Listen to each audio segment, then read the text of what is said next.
欢迎收看《新闻大白话》，我是主持人翟轩，马上来欢迎一下这个阶段加入我们讨论来宾，前立委李承峰，主持人好，大家好，前大使谢文吉，翟轩好，各位朋友大家好，前海军舰长吕礼诗，主持人好，各位观众大家好。好，我们马上来看看因为赖清德提到了爱魂条约好像要挑起这个中俄之间的矛盾，结果俄罗斯回应了赖清德俄罗斯怎么呛他呢？他们的官方用狗吠来形容赖清德说你被美国人煽动肆意吠叫。那俄罗斯的外交部就讲说提及2001年7月和中华人民共和国签署了睦邻友好合作条约，该条约已经明定相互放弃对方任何领土要求。2004年10月的时候中俄又签署中俄边界这个东段补充协定俄罗斯讲说坚持一个中国原则，台湾当局无权代表北京发表任何声明期盼台湾在看待涉外事务的时候不要太高估自己。这个是扎哈罗娃的一番这个回应那扎哈罗娃甚至还讲说赖清德叫做边缘政治人物的看法，莫斯科其实并不在意。这一番这个呛虾真的是面子都掉了这个赖清德现在显然这个对于绿营来说颜面扫地但是呢，绿营的媒体告诉你的是另外一番话，他们讲说外媒都引发了国际的回响。外媒比方说像英国电讯报就说大部分的俄军部队都已经投入了乌克兰的战场就目前这个大陆的军力是可以收复被俄罗斯吞并的大片领土的甚至还有这样的一番话所以让大家觉得也挺奥妙的。那再来我们看看这个自由时报还讲说法国学者高格福说出真相的总是会赢。那其实高格福大家也是好像有点出口转内销，本来就是亲绿学者，但是呢这样子报道完之后就感觉法国也在关注这件事情，这是其实绿营媒体常用的一个方式。那紧接着我们来看看如果这个赖清德现在颜面扫地的话，我们制作单位也非常贴心的就是替他想了一想，怎么样赖清德这个洗涤人心才能够维护住尊严呢？首先先跟俄罗斯可以叫板，比方说断绝一切经贸往来我们不买天然气了，再也不买了，一点都不买了。然后哪怕我们自己就是天然气不够坚持不买。那或者是说祭出制裁，比方说拒买伏特加，拒看玛莎与熊种种就是我们要强硬起来才能够维护赖清德的面子嘛。或者是说呢，找美国爸爸帮忙，就是给那个北极熊欺负了是不是你美国爸爸帮我们出个气？或者是说你更硬气一点你身为中华民国的总统，你宣布宣战你敢吗？是不是可以这样子要回颜面？或者是最后一招大绝招，青鸟飞出来了，现在青鸟包围克宫或者青鸟直接到西伯利亚去跟这个北极熊叫板，是不是应该这样子做才能够维护住赖清德的颜面呢？这是以上制作单位提供给赖清德的一些小小建议那再来，这时候赖清德讲这一番话，难道是为了要讨好美国吗？首先我们先看一下，因为最近日本的智库就发现到说，他们从卫星的图像看，俄罗斯今年7月底的时候前所未有的允许，就是其他这个别国的部队进驻到他们高机密的阿纳德尔空军基地。那画面上面有拍到说，像是这个俄罗斯的图95轰炸机还有运20的运输机，这些这个大陆的军机也都在这个基地起飞。那2架的大陆轰炸机以及这个俄罗斯的军机都从阿拉斯加海岸附近起飞，进行了联合的任务。这是不是一种回应呢？因为美国在中国大陆的门口就日韩等于说在你家门口驻军嘛，那现在解放军也可以这个如法炮制就从跟俄罗斯有这样的一个直接从他的机密的基地来做一些起降那是不是也是这样子回应了美国你到我家门口驻军的这件事情？另外我们看一下埃及跟土耳其好像也更靠向中国大陆了。现在目前土耳其已经正式申请了参与金砖国家。彭博社讲说这个消息要加入金砖国家的合作机制。土耳其讲说，其实加入金砖国家可以改善呢它跟大陆和俄罗斯之间的经济合作，并且成为欧盟跟亚洲之间的贸易渠道。那当然看到了中国大陆跟欧盟的反应是不一样的。毛宁有说，这个金砖国家是新兴市场中这个市场国家跟发展中国家合作的一个重要平台。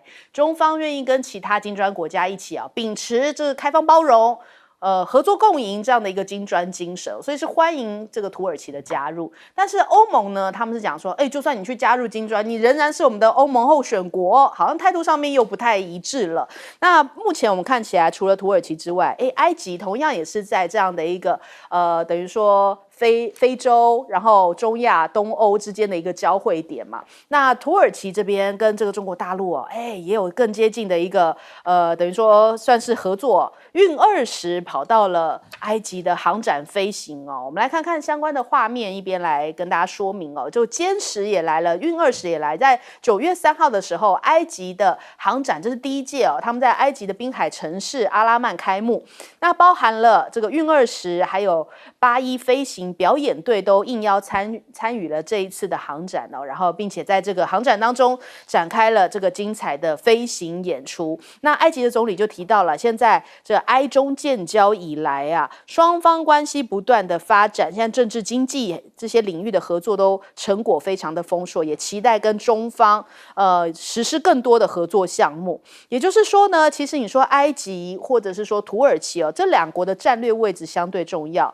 因为就是衔接这样的一个等于说这几大洲的一个衔接点那其实他们现在看起来态度上面更加的转向中国大陆，跟美国的距离反而越走越远了。我们首先来请教一下盛峰哥，盛峰哥怎么看这个俄罗斯回应赖清德？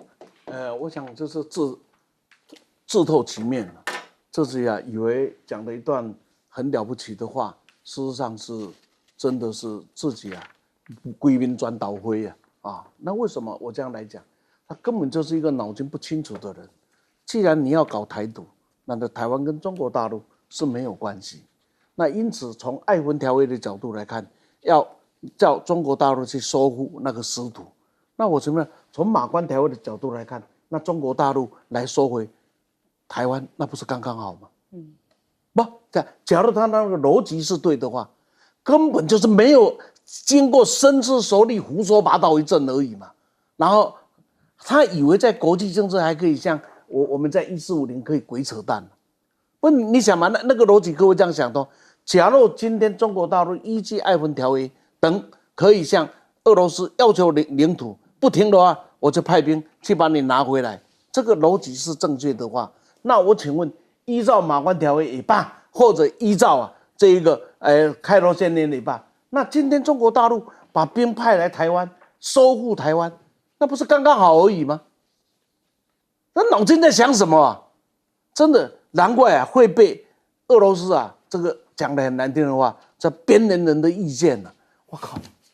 我们中华民国谈到中华民国的总统，被人家说什么样子？是政治边缘人的意见，不屑一听，那多丢脸的事！1450，赶快努力一下。你们不是很喜欢呛吗？就呛老毛子，开玩笑。我们打老共还不够，现在连老毛子来打，是全世界最勇的了。这说你是义和团还真不好意思，因为你反中了，应该没有义和团。就从这个角度来看，我们足以证明，我们的国家领导人既没有历史观，也没有国际观。所以有人讲说，是不是在讨好给美国？假如讲这话可以讨好给美国，那我只有证明一件事情：怎么白痴到这种程度？美国人听了这话有什么好高兴的？那英国人电信报那什么玩意儿嘛？他就鼓励你老共趁现在那个乌克兰在打仗，那个俄罗斯现在精力缺乏去打，就找把人戏演呢，谁会听得下这种话？这种话在国际上认为是什么？是战争贩子，收拾战争的罪犯。我们这边还把它当作什么玩意儿来这边吹呢？那至于什么华国学者算了啦，那学者多得很一学啦，就像教授嘛，到底是会教书的教授，或是会教的野兽，有没有？那有时候也很难讲了。所以这个不值一谈。我认为，除了证明我们既没有能力，也没有国际观，也没有历史观，是纯粹胡说八道。那你别忘了，你胡说八道，人家可是会回击的，回击的多难看所以这个柜台建议他派青鸟去包围克里姆林宫，不会去了，现在西伯利亚已经冷了，现在全部冻死在那里，回不回来了，是吧？导致整个的国际政治是在演变。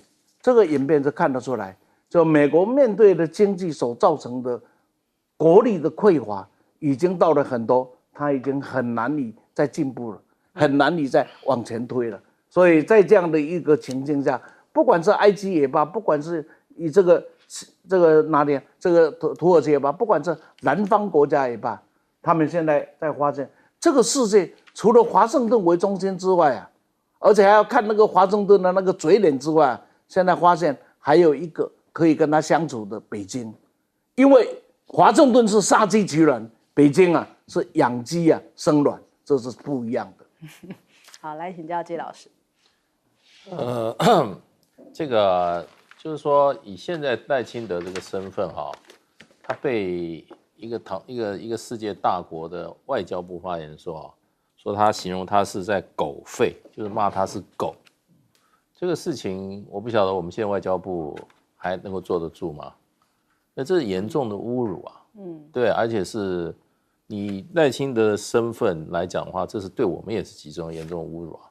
他这个外交部门都在睡觉啊，对不对？而且把他形容为边缘政治人物的看法，不管我们对他什么意见，可是我们不能接受，就是以他今天的身份被人家形容成一个边缘政治人物，对不对？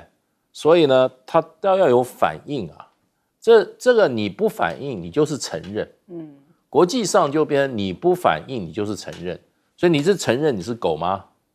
你是承认他自己是个边缘政治人物呢，对不对？你可以接受，我们还不能接受呢。那你要有所反应啊！你养那么多你那些人干嘛？你讲这句话就自取其辱，搞到这个样子。可是你也不能被侮辱以后你也不做反应，对，这不是你个人的事啊。你今天那个身份我是提醒他们，不要被人家侮辱啊，还做什么？还用别人的，用那些不晓得什么法国什么学者没听过的出来讲几句话，你以为当内宣啊？这是涉外事件啊，这是跟你的外在形象有的。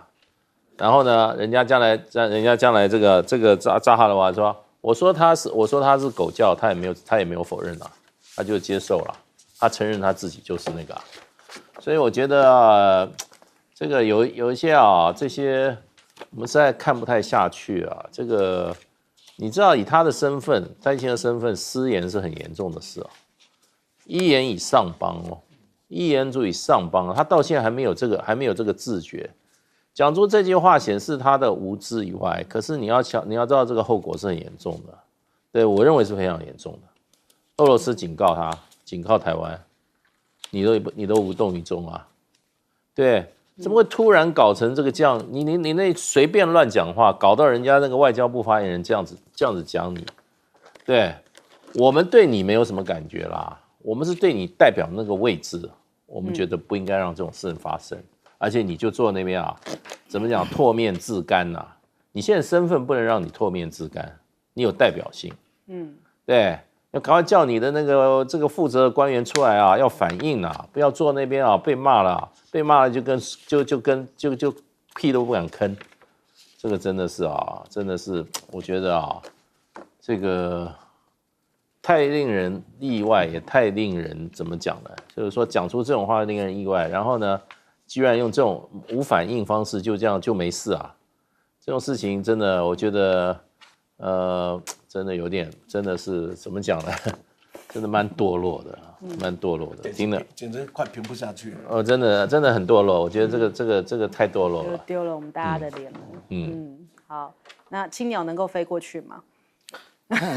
会被冻死了，那很冷的。没有便当在那边等，对吧？我们来问舰长，青鸟要过去不如直接加入乌克兰的部队，直接打进那个库斯克看看还剩几只鸟。那我们来讲说7月底的时候，中俄的战略巡航，大家一直都以为它只有穿越白令海峡进入楚科奇海其实不是只有这样而且不是只有轰6我们一般只知道的是只有轰6跟那个雄式战略轰炸机，俄罗斯的，我们一般知道的是这样，其实不是我们看到的其实还有空警500，那其实呢还有其他的战机怎么说？我们来看这张图就很清楚了，就是我们可以看到，它这是空警500，也有加入那这一次的战略巡航。那而且从俄罗斯的官媒它的公布啊，我们可以看到轰6轰炸机，然后事实上俄罗斯派出了苏凯30跟苏凯35啊，只有如此吗？不，那刚刚讲到说啊，有这个东京大学先端科学技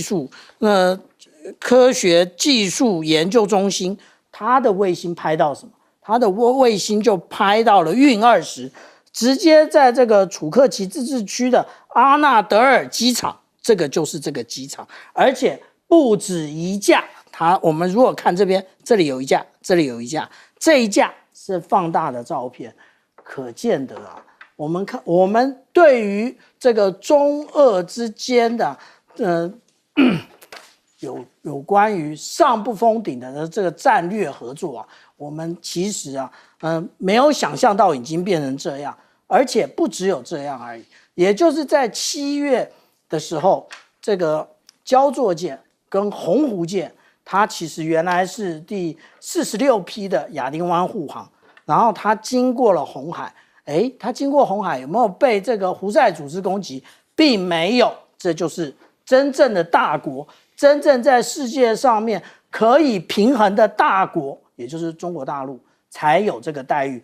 美国早就被打到头都破了，130多枚的标准3型、标准6型的飞弹一直发射，那一枚可是400万美元。可是这些胡塞组织用的飞弹或者是无人机，一枚或者一架1万美元，看看1/4的成本啊！多可怕！那我们看到的是什么？我们看到的这个就是焦作舰，焦作舰上面叫做什么？它铺了一个红符，叫做中埃友谊历久弥新。那这上面这个雷达就证明了052DL。那接下来就是我们看到下面这个照片了，也就是我们看到这个最前面的这个就是81的一个表演队啊。那它其实飞越过了金字塔，还有人面狮身像。中国大陆什么时候这么长脸了？也就是我们看到啊，这个是自从鸦片战争以来中国最强盛的地方，而且他为什么要到埃及去？因为埃及航展。那埃及为什么要他去？因为这一些都是埃及想要买的项目啊。军售的本身其实就有国家护从的关系，不然的话，为什么我们一直买不到 Kilo 级潜舰？我们一直买不到这个苏凯27？当初俄罗斯可是想卖的，因为美国从中作梗。如美国说，你买了以后，你其他的你想要买的零附件就都没了，所以我们只好跟着美国继续买，这个就是护从。所以请赖总统不要再讲大话了。有人帮衬吗？没有啊。岸田文雄、尹锡悦，甚至这个小马可斯有帮你讲一句话吗？并没有。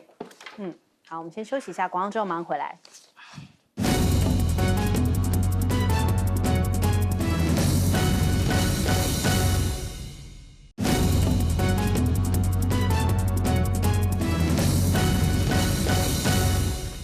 好，现在目前来看一下，红军村现在真的已经受到了3面包夹哦。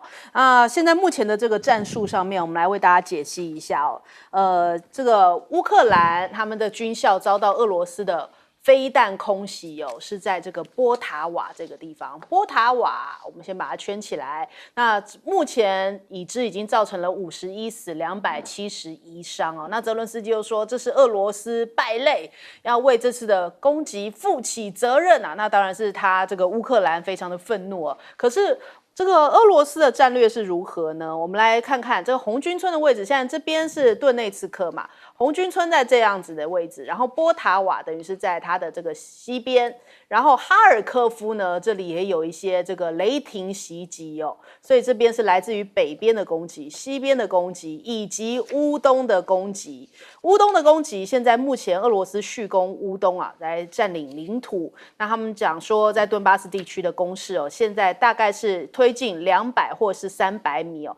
任何的领土大概是用这个平方公里来计算，所以持续快速的推进，等于说是这个三面夹击的一个态势。目前这一边是这个红军村哦，那红军村呢，它其实本身的名字就叫做波克罗夫斯克。目前因为呢，就是当这个三面包夹过来的时候，所以现在这些乌克兰人哦，他们在挖掘战壕，并且准备可能要告别红军村了，因为现在距离只剩下不到5公里的这样的一个距离，三面包夹，恐怕这个红军村，红军城有2种讲法，红军城或是红军村，恐怕就快要被这个俄罗斯拿下来。一旦拿下来之后哦，这边就是涅伯河以东的大乌东，恐怕就已经没有这样的一个据点可以让他们可以防守抵抗俄罗斯了，是不是整个大乌东就都会沦陷了呢？那再来我们看看。普京也向这个外界来展示说，他好像在这一场战争上面的一个从容哦。他甚至还跟这个孩子们就去到俄罗斯的一个活动，来讲说他当时为什么会从事情报工作。我们来听一下。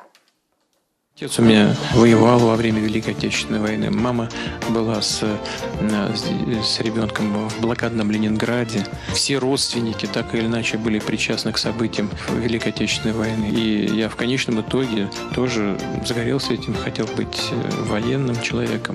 Ну, я изначально хотел работать во внешней разведке Советского Союза. И так и получилось, я не знаю. 好，所以泽伦斯基当然现在也承认了，目前在遇到了困境哦。他说乌东地区呢，其实特别是这一个红军村的附近哦，俄罗斯军队过去2天其实并没有特别大的进展，但是的确已经让他们哦好像遇到了一个困境，感觉上面面对到了包夹，所以感觉这个整个俄罗斯哦。的扫荡乌东速度比他的预期来得更快。另外呢，看看这个乌克兰他们的媒体提到了，现在俄军使用的雷霆10000这种混合飞弹来攻击乌克兰这个东北部的大城哈尔科夫，这我们刚刚提到的这样的一个消息哦，最大的射程是120公里，也显示说呢，这个俄军现在持续在战争当中升级它的弹药设备，它可以从这个北面哦这样子打下来，是比较远距离的这个打法，然后打这个波塔瓦呢，可以吸引一些红军村的乌军过去，让他们可以持续在乌东这边推进过来，拿下红军村。那目前这个乌克兰因为感觉上面战事哦，好像不如预期，在这个库尔斯克的他们攻击俄罗斯的这个位置呢，感觉现在目前俄罗斯也有一些相对应的反击动作，那他们也得要往回防守这个哈尔科夫。因此呢，这个乌克兰目前他们本身有5名的部长是集体辞职哦，也就是说他们的内阁已经有1/3悬空，政府要进行重大的改组，就连他们的外长库列巴，我们常在新闻当中看到，他也即将要被解职。那这样子一个好像这个战斗内阁全部都空缺的情况下，要怎么样继续这一场战争，恐怕是泽伦斯基目前很重要的一大课题。那再来，北约是不是要拉高这个战局？美国要向这个乌克兰再提供长程的巡弋飞弹。那这个美国媒体当然是讲说，这可能会有这个改变战局的局势，因为现在看起来乌克兰又被包围起来了，又好像站在比较劣势的这一面哦。那巡弋飞弹能够让它转守为攻吗？能够守得住这个红军村吗？恐怕还有待观察。那这现在泽伦斯基甚至还往这个加拿大去搬救兵哦，希望加拿大能够提供一些防空系统啊、装甲车啊，来授权乌军来使用西方的武器，等于说已经找到了加拿大这边都来帮忙啊，因为现在很多欧洲国家已经不太愿意再提供新一波的军援。那波兰呢？它甚至军费还创下新高，因为它就在这个乌克兰的隔壁嘛。现在这个全球的军工业哦，通通都涌入了波兰最新的防空展，希望能够抢订单。因为波兰生怕哦，如果一旦乌克兰大乌东整个失守的话，是不是下一步可能会朝向波兰？所以波兰现在也在提高警觉，要做好它的一些国防准备。首先，我们来请教一下介老师怎么看？这个其实你现在这个等于说内外交迫的情况下，真的感觉上这个乌克兰不晓得还能撑多久。这个外面的军情这个告急，内部呢又在那边整肃，对，有的部长不是被换，有的是自己请辞，那这个不就跳船了吗？你这个部长是位高权重啊，好处也有很多啊，怎么都请辞不干了呢？是不是想要赶快就这个可能像我们国内某人一样，他这个儿子孙子已经先到美国了，他是不是自己还没去，也干脆辞职以后一起到国外去啊？对，所以这个都是很不好的迹象。我觉得迹象现在比解释还重要，因为现在这个媒体啊，西方的媒体啊，是硬撑住乌克兰了。对，那乌克兰这个现在感觉像这个国家有点像就是说像吸毒的，你知道。他在毒瘾发作之前啊，这个全身啊又是流鼻涕啊，又是发抖的啊。但是这个毒品一打下去，他又精神百倍。这毒品就是美国的金元跟军元。这个战争，美国的金元跟军元断一天，这个战争就打不下去了。这个战争打的还有什么意思？对，然后自己的国土老百姓啊，基辅的老百姓又回到这个地铁啊去躲这个飞弹，躲空袭。对不对？然后这个乌克兰有说80%的地方供电都有问题，你晚上连电都没有，对，然后冬天快要到了，所以这个日子是很难过了。那前面你还派军队派了差不多当初是1万多军队打到俄罗斯的库尔斯克，现在又如何呢？还是那1000平方公里啊，再吹也是1000平方公里啊。对，你有打到莫斯科吗？你有往前更进一步吗？自己把前面的桥都切断了，就是表示你不愿意往前走嘛。所以这些战略看起来基本上都是配合美国的选举啦。我就是说，就是配合美国选举。泽伦斯基到底是代表乌克兰的利益，还是代表美国拜登总统的利益？现在已经混淆了。所以在这种情况之下，我想他身边的很多这些部长也看不下去了。有的人真的就不干了，可以吧？对不对？然后呢，不听话的呢，那泽伦就把你赶，就给你炒鱿鱼了嘛。现在就是外忧内患的这个情况之下，那你看，其实普丁他还是老神在在啊，他又跑到这个什么这个车臣也去跑了一趟，对不对？最近又去蒙古，哇，蒙古铺红地毯。然后那个小女生10几个在那个穿着俄国式的衣服，然后呢用唱俄文的歌曲来取悦普丁，普丁过得蛮快乐的啊。到了整个俄罗斯，到了蒙古人全部用俄罗斯语在迎接他，对，连翻译都不要。所以呢，现在是谁紧张谁不紧张？对，所以这场战争，你如果说听西方的媒体来讲话，哇，不得了了，快打莫斯科了。我们国内有些媒体也在误导我们的老百姓，也有这种错觉。真的是，我觉得这个政治人物真的现在尤其西方政治人物都不讲实话，不讲实话，最后倒霉是自己老百姓。好，来请教舰长。俄罗斯用飞弹攻击了乌克兰的军校，意思是什么？也就是下一代的这些指挥官也都没了，就全打掉了。当然不是全部，但是呢也占了很大的一部分了。那如果说我们看现在的战况的话，那大家就是我们台湾部分的媒体很喜欢讲，哇，库斯克打的真是嘎嘎的好啊，真的吗？那我们看到他根本就是这个普丁就是放了一个空城计，让你进来没关系啊，然后你的苏米就挨了一大堆的飞弹，死的都是老百姓啊。然后你的精锐全部派去打库斯克，我想请问一下，那在这边这个红红军村啊，也就是波克罗夫斯克这个地方该怎么办呢？我们看到全部都是短兵相接。那我们刚刚讲说，到底接近的距离有多近啊？那这是我们看到说，8月30号的时候，距这个他们交锋的最前线，距离红军村只有5公里。那到了9月1号，只剩4公里了。那大家觉得这样子推进很慢啊？我们要搞清楚啊，这一个红军村它其实是堡垒城市之一啊。什么是堡垒城市？也就是我们看到那个去年的5月，巴赫姆特沦陷，就是被俄罗斯给收复。那这个地方就是堡垒城市。那还有阿夫迪夫卡在今年的2月收复，那这个也是堡垒城市。下一个就是红军村这边，我们看红军村这边有一大堆的这个公路，那个以及一条铁路经过这里，这里是交通枢纽，而且是他们的一个补给的重心。另外，我们看到这一个点就是红军村，它这个一条一条的线都是什么？都是碉堡啊！当初现在就是如果一贯穿之后，后面没有了，后面就没有了，都是那个种小麦的平原。所以为什么现在泽伦斯基这么着急，一天到晚要飞弹？原因就在这里。刚刚有最新消息是说，普京已经准备要对付这个库尔斯克了，就是他本来是放了一个空城，但是他现在可能已经要就是要正面迎接这些乌克兰的精锐部队了。我们来请教一下这个盛峰哥怎么看？这样子，这个有关俄乌战争，我只能讲大事，我没有办法讲到细节。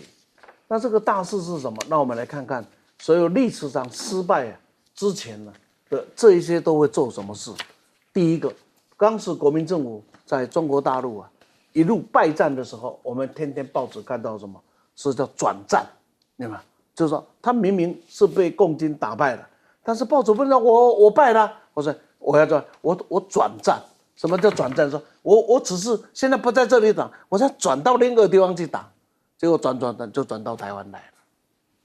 日本在2次大战结束之前，你看日本的报纸没有打输仗啊，一路从南洋打，已经打到了这个琉球了。但是日本的报纸里面没有打输仗啊，还都是赢的。那中途岛战役日本是大败啊，但是所有的经报信息里面日本是大赢啊。所以今天的乌克兰是不是就像这样子？就是每天都是在报纸上打赢战，每天都是在媒体上打胜仗，而事实上是兵败如山倒。所谓的兵败如山倒，我们是看一个现象嘛，就是普丁可以到世界拍拍照嘛，可以去开所有的国际会议嘛。那泽连斯基呢，也是拍拍照嘛，去干什么？去演讲，然后去要资源嘛。这输赢已经够清楚了。可是呢，假如我们不去看这些，只看台湾的报纸，只看立媒的东西，那俄罗斯垮了，早就没有了。从西方的报纸来看，俄罗斯也早就被攻下了。但事实上告诉我们，都不是，因为俄罗斯这一场战叫特别军事行动他打的是一个有限战争，这绝对是有限战争，就是说我只要达到一个什么样的战略目标，我就要停了。但是当你在这个过程里面，你还去搞了很多事情，叫围魏救赵，去打库尔斯克，结果呢？当时大家讲一定会打进到莫斯科，结果呢？好，去年不是讲要大全面反攻吗？结果呢，什么都没有。所以乌克兰人也好，泽连斯基也好，你要想一想，作为美国的棋子，作为美国被拱火的对象，一个国家被整到成这个样子，各位再想一个事情吧。你知道为什么苏联撑不下去？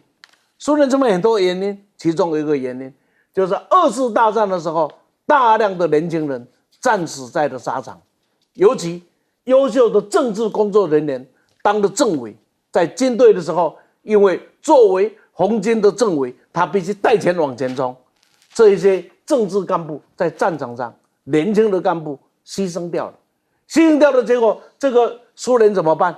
所以苏联到了最后就是一群衰老矣的人，连续3届连续3届的这个中央委员会议，它是没有换代的，这一届一届的年龄的延长，为什么？因为没有人可用，年轻人都战死在沙场。从这样的一个角度来看，乌克兰有一天在重建的时候，你失去的最多的是什么？是年轻的生命。这个国家要再站起来啊，要付出很大的代价，只为了什么？只为了满足美国的战略需要，只是为了满足了泽连斯基的自我幻想，但是付出代价的是可怜的乌克兰的命运。好，我们先休息一下，广告之后马上回来。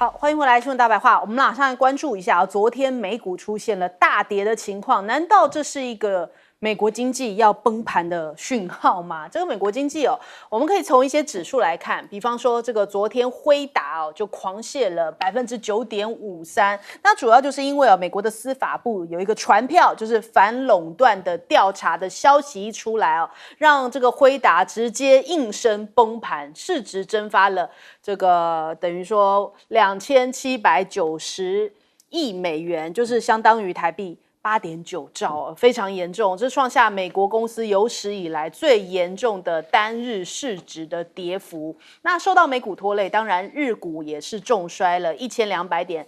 这个日韩股市都是如此啊。那整体来说，韩国的话跌幅超过3%，那日经225指数狂杀了1200点，跌幅也是3%，是8月5号以来暴跌幅度最大的。那我们同样台股今天也是受到了波及跌到999点，创下史上第3大跌点。台积电是跌了51元，收在889元。那整体来说的话，这个成交量扩张到7.8万张，很多人讲说，感觉好像是一个 AI 是不是要泡沫化，或者是逆风的消息，让市场出现了一些不安的情绪，反映在这个股市的这个暴跌上头。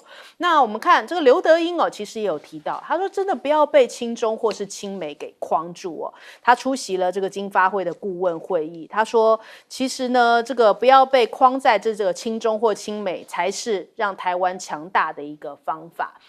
有感而发啦。那美国其实他们自己制造业的指数已经连5个月的萎缩了，这代表说景气荣枯线的50%这个数字它其实已经是低于这一个数字，而且订单跟生产都同步在下滑当中。但是美国还是在急打抗中牌11月5号就要投票了，但是民主党也好，共和党也好，现在只能拿出抗中牌。就好像就是抗中是他们的唯一绝招，甚至连民主党这一次的一些广告文宣上面比起共和党还显得更加的抗中。所以是不是他们现在已经没有招了，自己对于自己的经济没有办法救回来，但是却用这个抗中我只要打击了中国大陆，我的经济就会好了，用这样的方式来跟选民沟通吗？那你看美国的专家就讲，你其实对于中国大陆加征关税是没有好处的，这样子其实也是会自己伤到自己本身美国的经济。那美国另外一大隐忧就是纳坦雅胡，因为以色列现在抗争的行动还在持续当中，还有很多人除了50万人，甚至有的报道说到70万人上街头之外，另外还有人去包围了纳坦雅胡的住宅希望能够尽快达成跟哈马斯停火和释放人质的协议。连续3天的示威，要求这个赶快来这个平息战争，连美国的国务院发言人米勒都出来就说是时候要敲定加沙停火协议了。这一波怒火烧向了纳坦雅胡，纳坦雅胡能够招架得住吗？我们看哈马斯就是上传了6名人质在生前最后的录影，甚至预告接下来还要放出这6人被处决时的画面那当然是就是让大家觉得就是很替这6名人质感到这个不舍啦。不过纳坦雅胡好像没有要停止的这样的一个迹象，讲话还是非常的强硬。我们来听听。אני לא מאמין שמישהו יבוא, מישהו רציני יבוא ויגיד, עכשיו תעשו עוד ויתורים, אתם לא רציניים, החמאס רציני? אני לא מאמין שהדבר הזה קיים. לא מאמין שמישהו חושב את זה, באמת. ואני לא מאמין שהנשיא ביידן באמת אמר את זה. שלא יטיף לי בעניין. 好，就连华府的智库都讲说，这个人质之死已经把以色列推向崩溃。的确，以色列现在内部大乱。我们来问一下谢老师怎么看？美国这个股灾真的，我们也受影响，对不对？我们的股票也受到很大影响。当然，大家都在探究原因啦。当然就是说 ，NVIDIA 带头啦。对 ，NVIDIA 事实上前2天它的那个第2季财报就不好嘛。就已经大家对于就是说所谓 AI 的这个股的这个估值是不是过高？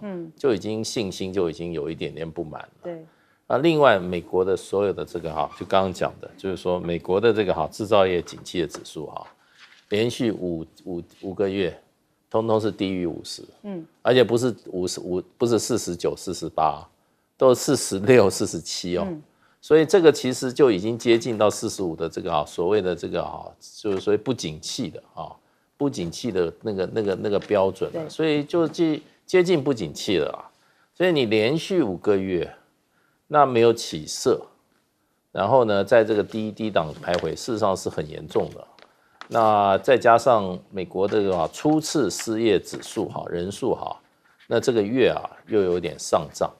所以过去拜登政府每天说我的就业非常好，所以我经济是美国最近以来有史以来最好的，天天有史以来最好，但指数不支持，所以再加上好死不死又对 NVIDIA 这个前面带着美国股价往前冲的这一只冠军股你又来个什么反倾销调查，真的就变成就是说这一次跌的哇，一天跌掉这么多点这个600点吧，对不对？还是这个真的是有点快空前了吧？要去查一查记录。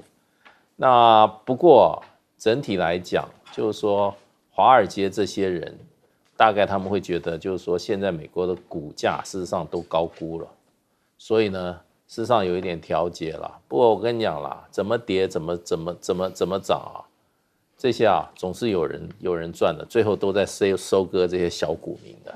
小股民都是损失最惨重的，所以这个你要怪谁呢？怪就美国。美国不断的在他的经济里面灌水，不断的怎么样，跟他自己只剩下GDP 10%的制造业叫他们去干嘛？叫他们去搞亲中或亲美，亲中或反中美国这个整个电子业最大的客户就是中国大陆，天天要用美国唯一只剩下 GDP 10%的制造业拿来做政治的工具。你说你不把美国工业进一步搞惨吗？搞光吗？对不对？所以呢，现在美元相对的很多国家都不用美元了，美元的需求又比较少，用美元来收割其他国家经济的状况现在这个中国大陆、俄罗斯的联手救这些小国家，对不对？让他的国家不会因为你美国暴力升息自己的国家的币值贬得变成跟币值一样，人家现在就不用美元，对不对？交易也不用美元，就不必卖自己的本币去买美元，就不会被你收割。所以美国有很多伎俩都被人家看破了。所以你看这个，如果说你今天你的美国股价再跌的话，你还怪外界因素的话，那你还做什么世界经济盟主？都是你自己搞出来的，我们通通被他拖下水。好，来请教舰长。这个台积电的前董事长刘德英他昨天在行政院的经济发展委员会的顾问会议里面谈到不要亲中或也不要亲美，不要被框限住了。问题是那要亲什么呢？他提出了解方他讲说要发展具国际竞争力的产业，然后呢以及推动 AI。这个一个推动 AI 这件事情就开始妙。为什么？因为你推动 AI， 它还点明了这个产业什么资料库产业，资料库产业的另外一个产业是什么？你要有足够的电可是我们台湾小动物专门去破坏电网，不是吗？连树枝绝缘体都破坏电网对不对？所以我们的电网有问题然后你说要发展 AI， 没有电，巧妇难为无米之炊那当然，刘德一前董事长他有讲说这一个有关于 AI 产业是天上掉下来的礼物千万不要放弃。可是我们没有电怎么办呢？另外我们在上个礼拜的节目，我们大家看到了波音的总裁特别讲到，营运副总裁了，他特别讲到 competition is good， 竞争是好的，只要美国可以碾压其他国家的时候，它都竞争是好的。现在美国的各个产业，例如造船，例如龙门架，这些产业还包含电动车，被中国大陆碾压的时候，他就说哦，那个中国会影响我们国安呐，那个我们要那个小院高墙，把中国大陆围起来，这个是什么样的态度呢？然后这个道理呢，现在之前啊，在2020年竞选的时候，共和党是看不懂的，所以那个时候共和党82%的广告就是通通仇中。今年降到只剩下36%，为什么？因为知道这条路走不下去。那我个人在念那个企管硕士的时候，那时候最红的是什么？是 Michael Porter 的武力分析。武力分析里面啊，他谈到供应商的议价能力。现在大家都是美国就是想要用高关税来拒绝中国，你可能吗？因为你没有替代产业，进来的就是中国，你中国的产品啊，那你加高关税，你只是害死你自己的消费者。那你说，那个有没有新进者？有啊，有越南，还有泰国，但是这些国家的产业全部都是中国大陆到越南、泰国去设厂，所以怎么搞都是白搭。这个已经进入了系统动力学里面讲到的恶性循环，所以你只会越搞越烂而已。美国醒醒吧。好，来请教盛峰哥。这样子哦，这台湾话有一个成语啊，讲看演戏也别说，看戏也不说，说演戏的人想停了，看戏说不能继续演。可是呢，现在在以色列这个刚好颠倒啊，是看戏的想停了，但是演戏的不想停，这绝对是一个灾难，因为戏要散掉，演的人还继续要在那里演，绝对是一个灾难。这个灾难对美国年底的选举一定会有影响。第二个呢？美国今天之所以对中国这么样子的无可奈何，很简单，因为自己也都没有定论。对于中国的成长，到底是已经到了天花板了呢，或是还会持续的增长，它是有争论的。对于中国大陆究竟是竞争合作的管理呢，或者是压制，也没有定论。那么整个的国家对另外一个国家的战略没有定论的时候，当然就没有战略定力嘛，当然就没有正确的方法。这想一招送一招，今天想到什么做什么，明天想到什么做什么。最简单的例子就是美国所用的所谓的关税的政策。好，开启了高关税的结果，这边有个数字可以跟各位提嘛。关税照道理讲，应该把中美贸易应该就打下来了。结果呢，中国大陆出口到美国的部分，比18年还高很高啊，它高了1000多亿啊。然后呢，它的这个贸易顺差还是一样啊，还是一样维持的3000多亿啊。也就是说，你把它打了大半天的结果，它怎么样子？它活得很好，那你有用吗？不止如此，中国大陆也发现，它整个的贸易里面，在美国还是赚的，在美国的量还是增加的，但是它的钱质量增加的更多。你不要说哪里就非洲就好，从2000年的时候只有1000亿啊。到23年的时候是1兆9800亿啊，这是什么数字啊？那我们再来看东盟也是一样啊。过去东盟最大的贸易伙伴是日本，是美国啊，今天是谁？是中国大陆。证明美国在整个对中国的战略没有办法很明确的决定的时候，想到竞争、合作、控管就用控管，想到了压制就用压制。认为你已经到天花板活不下去了，那就认为你已经没有明天了，那认为你还要继续发展，